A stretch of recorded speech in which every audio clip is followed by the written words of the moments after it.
Honourable Senators, I rise today as the Senate sponsor of Bill C-9, the Combating Hate Act, to speak to the importance of Bill C-9 and why we need to pass this bill without any further delay. As the Prime Minister said a few days ago when he announced new measures to combat anti-Semitism, I quote, "Pluralism in Canada is not the exception to the framework. Pluralism is the framework." And today in Canada, pluralism is being tested as our communities are being particularly and brutally targeted, end quote. This is a moment for leadership. This kind of leadership that Canadians, and indeed people around the world who look to Canada as a beacon of pluralism, inclusion, and human dignity are expecting from us. Let me begin by providing my own personal reasons for why I believe we must move forward with Bill C-9. My experience with hate crimes spans more than 2 decades. As a member of the 2S LGBTQ+ community in Alberta, as an academic and a researcher, and as a target of hate myself.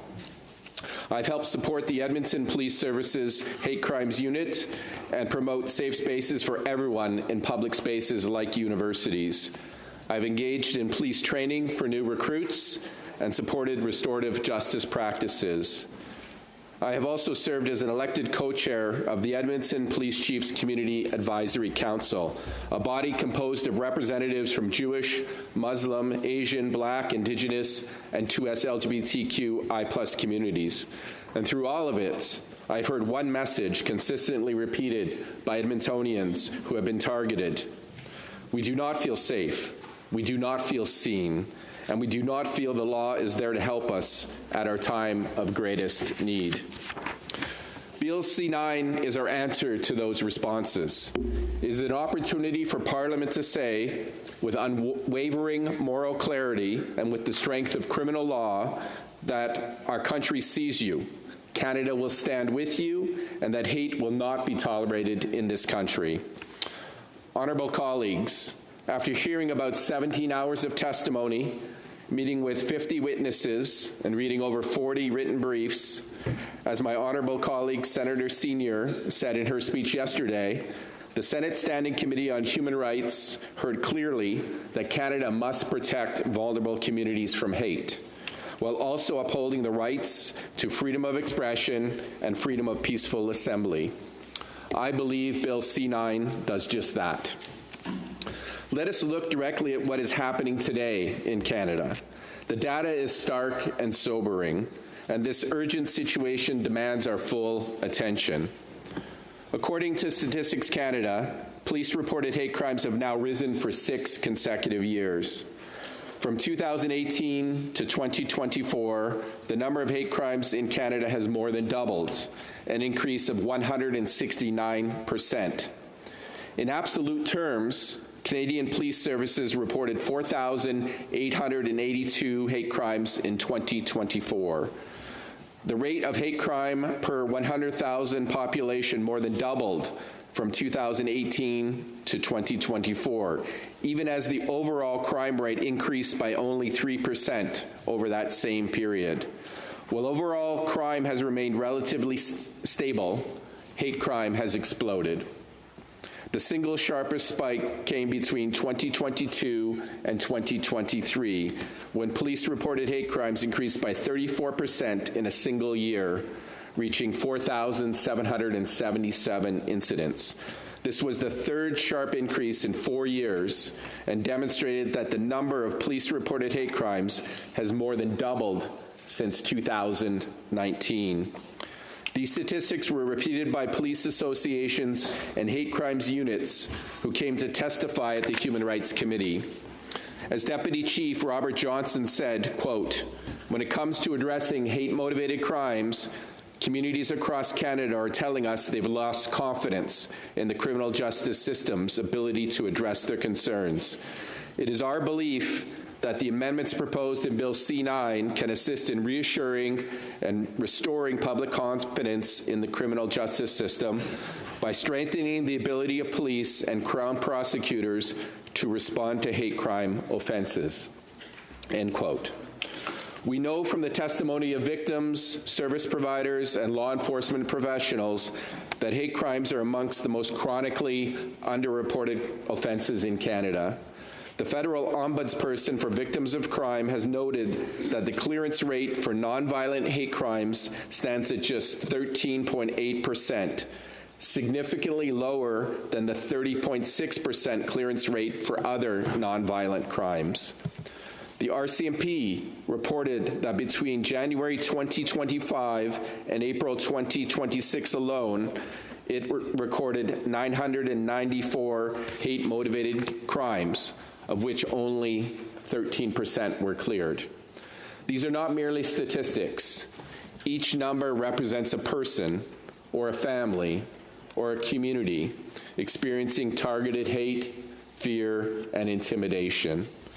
In 2023, the most frequently targeted reported hate crimes were directed against the Jewish community, the 2S LGBTQI+ community, and Black Canadians, accounting for 19%, 18%, and 16%, respectively, of all hate crimes reported to police.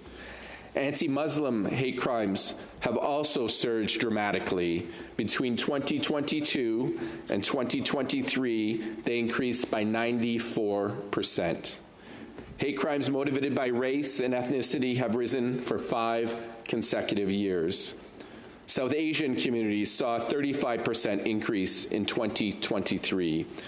And Arab and West Asian communities saw a 52% increase in that same year.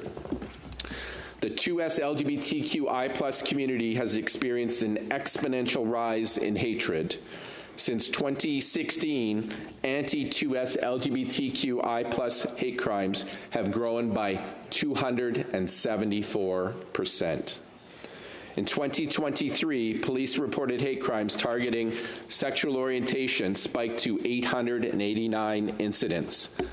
Violence directed at transgender and gender-diverse Canadians has risen year after year. Beyond violent crime, the atmosphere and intimidation and harassment is relentless. Drag story times are protested. Pride flags are burned or removed from municipalities and schools. And 25% of adolescents in Canada have experienced at least one form of cyberbullying, with trans and non-binary adolescents almost twice as likely to be targeted. While we celebrate the start of Pride season this month in Canada, we are also reminded that 2S LGBTQI+ individuals are one of the most frequent targeted communities for hate. Pride should be about safety and celebration, not hate and fear. Colleagues, I want to be direct with you. All of these statistics describe a problem that has fundamentally transformed the way in which people feel safe in this country. We must act now. The question before us then is not whether hate is a serious and growing danger. On that, I expect we all strongly agree. The question is whether our existing laws are sufficient to combat hate and whether Bill C-9 addresses these gaps responsibly. I believe it does. The government believes it does. This legislation honors a commitment made to Canadians, and it responds to sustained calls from victims, affected communities, and law enforcement for better, more robust, and more flexible tools to address the pressing problem of hate in Canada. You may be asking, what does Bill C-9 actually do to address these pressing challenges to both our society and our democracy? How does Bill C-9 address the gap that currently exists in Canada's criminal justice system? Well, Bill C-9 would add 4 new offenses to the criminal code, each addressing a specific and growing area of harm. First, Canada currently has no standalone hate crime offense in the criminal code. Hate motivation is addressed only as an aggravating factor at sentencing. This means it is considered as a factor only after a conviction, not as an integral element of the offense itself. This matters enormously. both symbolically and practically. When hate motivation is treated as a sentencing afterthought rather than the core element of the crime, it sends the wrong message to victims, to perpetrators, and to society. It says that hatred that drove the crime is secondary, and that hate in of itself is not something that Canada's criminal justice system wants to target. Bill C-9 corrects this by creating a dedicated hate crimes offense, ensuring that when someone willfully commits a criminal act motivated by hatred against an identifiable group, that motivation is recognized as the very essence of the wrongdoing. Second, the process for prosecuting existing hate propaganda offenses has been unnecessarily overregulated. Until recently, charges under the hate propaganda provisions of the Criminal Code required the consent of the Attorney General. A gatekeeping requirement, well designed as a safeguard, has also created significant practical barriers for police and prosecutors seeking to hold perpetrators accountable. In response to concerns raised about possible obstructive or politically charged prosecutions, the bill was thoughtfully amended in the House of Commons to maintain the Attorney General consent requirement and to also extend it to the new hate propaganda offense targeting the public display of hate and terrorism symbols. This represents a careful, measured, and balanced approach. Third, communities face a new and urgent form of hate-motivated conduct: the physical obstruction and intimidation of people seeking to address places of worship, community centers, schools, and other institutions. Across Canada, synagogues, mosques, churches, community centers, and schools serving identifiable groups have been targeted by harassment and intimidation campaigns. People have been physically prevented from dropping their children off at school, visiting elderly parents in care homes, or attending religious services, all of which are not criminal offenses currently in the law. Bill C-9 therefore creates two new offenses: intimidation to provoke a state of fear to impede access to certain buildings, and obstruction or interference to impede access to certain buildings or structures. Fourth, Bill C-9 codifies, for the first time in statute, a clear and workable definition of hatred, grounded in the Supreme Court of Canada's landmark decision in R versus Keekstra, a case all of us from Alberta know all too well. By anchoring the definition in established jurisprudence, the bill brings clarity and legal certainty to police, prosecutors, and courts, while providing meaningful protection against overreach or overcharging. And there has been a lot of misinformation about what Bill C-9 does and does not do. I believe it is important to reiterate what the definite hatred is already defined as in the Criminal Code. And I quote, "Everyone who, by communicating statements other than in private conversation, willfully promotes hatred against any identifiable group," end quote, is liable for hatred. The addition of a clear definition of a hate crime was a critical amendment made in committee in the other place. Along with the addition of the 4 greater certainty clauses, Bill C-9 now makes it clear that simply discrediting, humiliating, hurting, or offending are not acts of hate, but willfully promoting acts of hate or hate propaganda against an identifiable group is. Fifth, the bill prohibits the public display of certain hate and terrorism symbols, including the Nazi Hakenkreuz and the SS bolts, as well as symbols principally associated with listed terrorist entities, where that display is intended to willfully promote hatred. Defenses are preserved for legitimate purposes, including journalism, education, and art. These symbols have been deployed with increasing brazenness in public spaces across Canada, with devastating effect on the communities they target. The law must speak to this reality. Colleagues, let me also be clear about what Bill C-9 does not do, as there has been so much mischaracterization in the media and among certain groups. Bill C-9 does not criminalize any religious or faith-based teaching, practice, or expression that is not motivated by the intentional and willful promotion of hatred. Let me be very clear. Bill C-9 does not ban the reading of the Bible, the Torah, or the Quran, or any other religious scripture. It does not ban or prevent any peaceful protest or peaceful assembly. It does not create blanket protest restrictions or bubble zones, and it does not criminalize mere opinions, disagreement, or criticism. The legislation is drafted to be precisely targeted.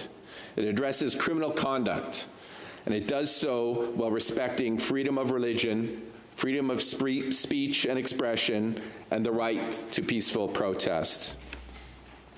Colleagues, I'd also like to address the concerns I know all of us have heard from our constituents over the past few weeks. I understand that for many Canadians of faith, this removal is a matter of deep concern, including in the senators in this chamber. I fully agree that the government can do more to ensure that religious communities in Canada feel free to practice their religion without fear of harm or persecution. However, the removal of the good faith religious opinion or belief defense from Section 319, sub 3, sub B, does not criminalize faith as some have been told, nor does it mean preaching the Bible will be criminalized. To be convicted of willfully promoting hatred under Section 319, sub 2 of the Criminal Code, a person must communicate statements in a public place that, I underscore, willfully promote hatred against an identifiable group. The threshold is extraordinarily high. The Supreme Court of Canada has interpreted willfully to require the intent to promote hatred, not mere expression of a view, however controversial, but the active and deliberate incitement of extreme ill will that is meant to dehumanize others. So readings from religious texts, theological discussions, pastoral counseling, and sincere expressions of faith-based views on social issues do not meet this high legal threshold. This defense has existed in the Criminal Code for 56 years, even before the Charter was created, and has never been successfully used. Its intent, when it was introduced decades ago, was to protect sincere theological expression.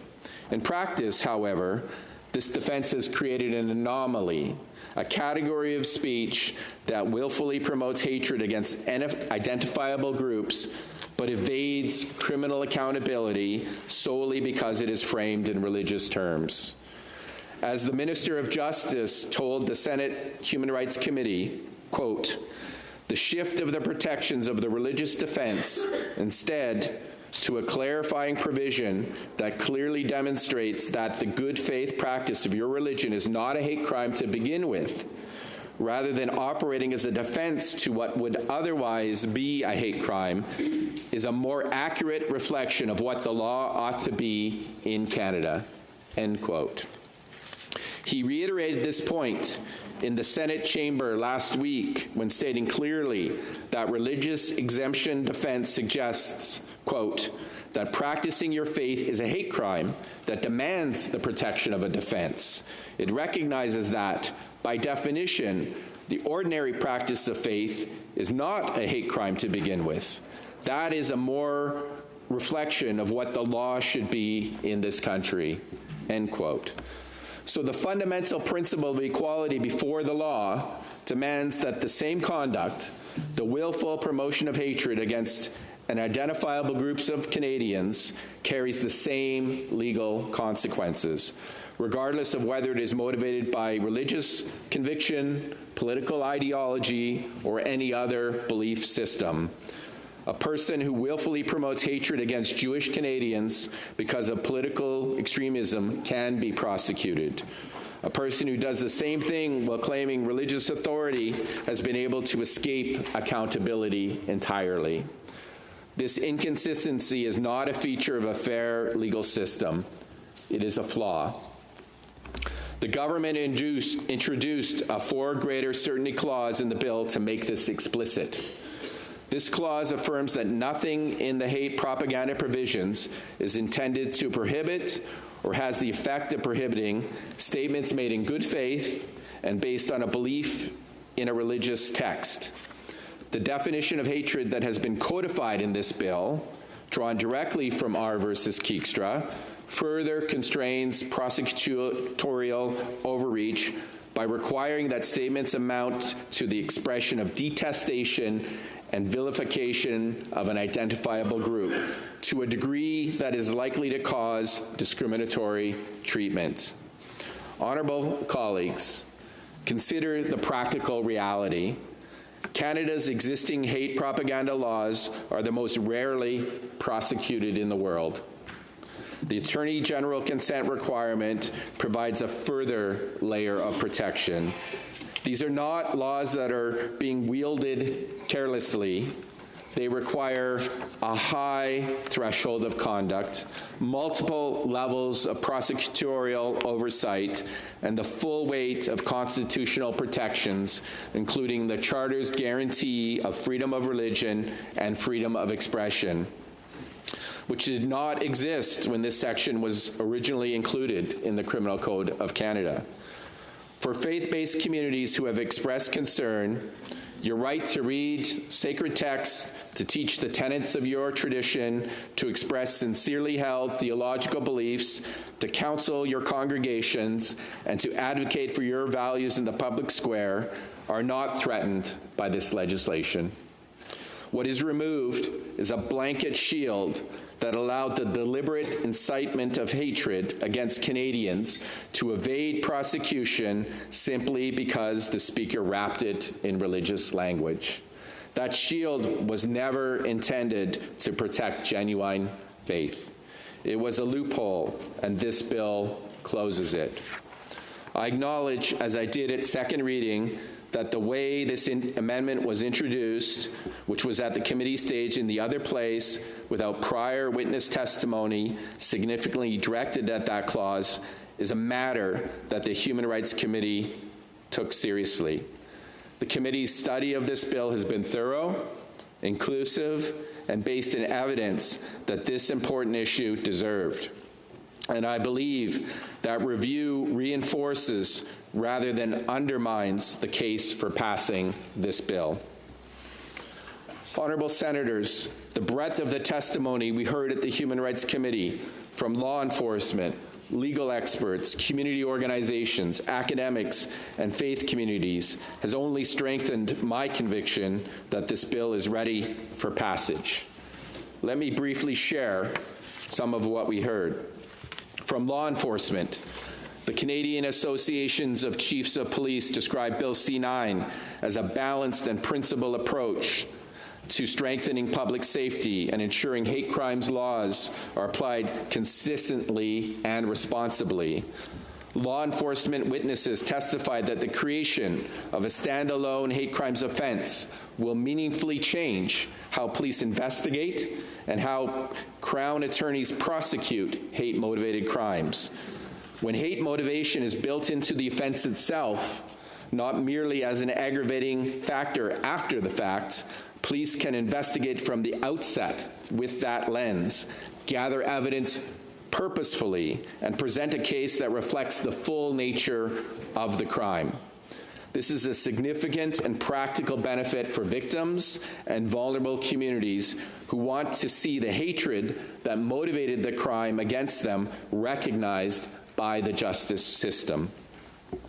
Prosecution and civil liberties experts noted that the clarity provided by the codified definition of hatred drawn from R versus Keekstra is critically important.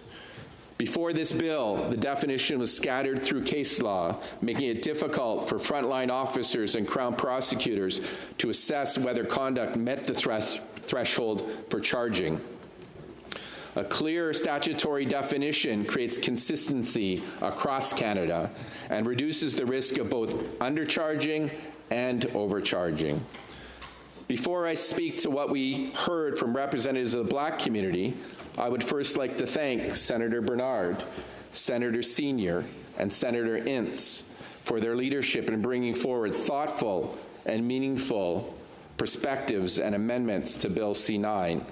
The testimony we heard at committee from Deborah Zita Somakoko, who is the president and founder of the Black Manitobans Chamber of Commerce, and Craig Wellington from the Black Opportunity Fund, reminded us all why the noose has such a deep and hurtful impact on the Black community.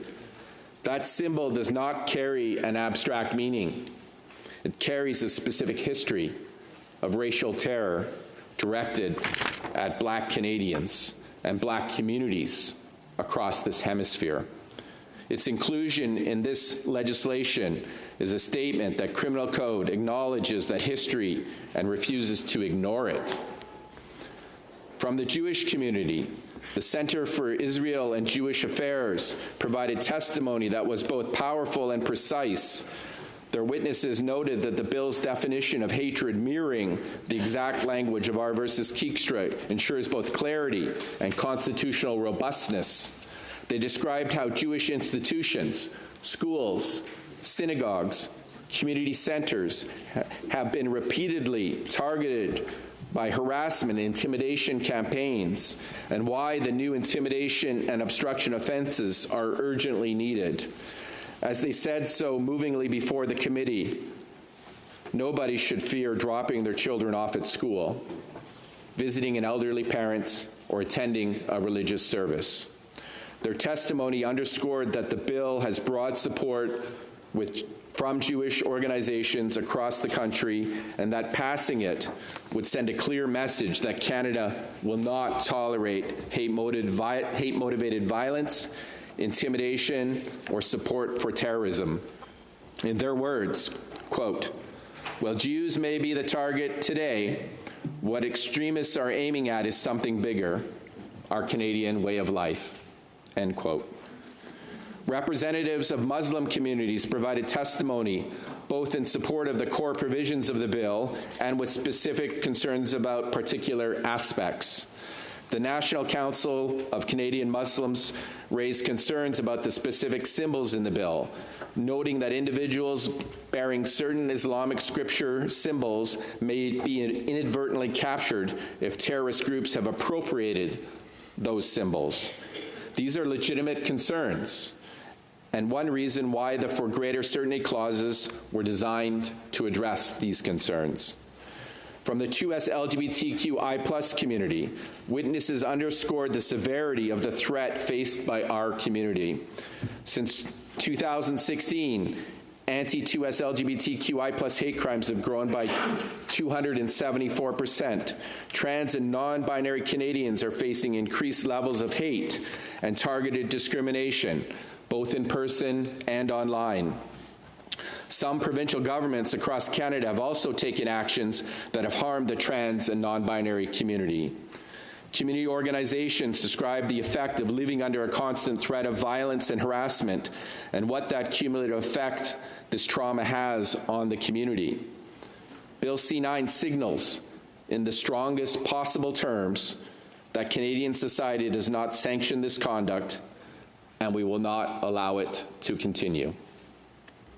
The new intimidation offense is of particular importance to the 2S LGBTQI+ community centers, which have been targeted by organized protest activity designed to prevent members from accessing services and gathering safely.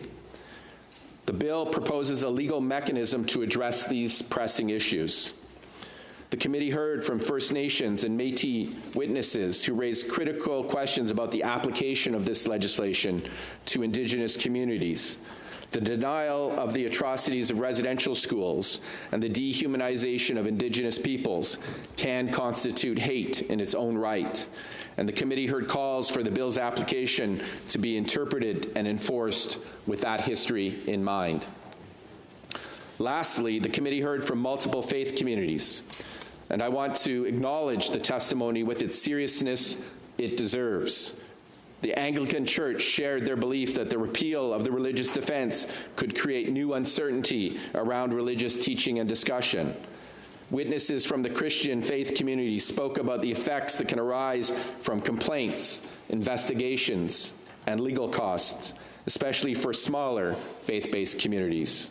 These are real concerns that the government has said they take seriously. I would like to recognize and thank all of my colleagues who have served on the Human Rights Committee, who studied this bill with intense scrutiny and the dedication that it deserves. The work that our colleagues took on is not to be understated, and it represents the very essence of what Canadians expect of us in this chamber. Honourable Senators, we're at a pivotal moment. The communities that are being targeted by hate in this country are watching what we do in this chamber.